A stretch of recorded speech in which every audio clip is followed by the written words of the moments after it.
Punta tayo idol sa The Fruit Grocery. Bili tayo ng mga idol, ng avocado.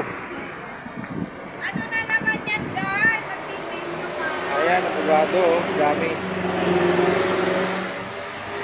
Ayan, si Tis yung Kismis?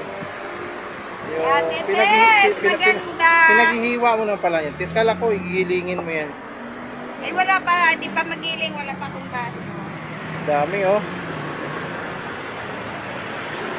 Day! Ayan oh.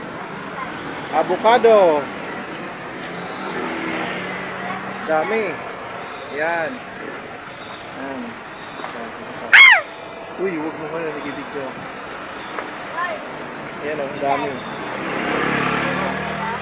Wala mo. Hindi wala ka pa dyan.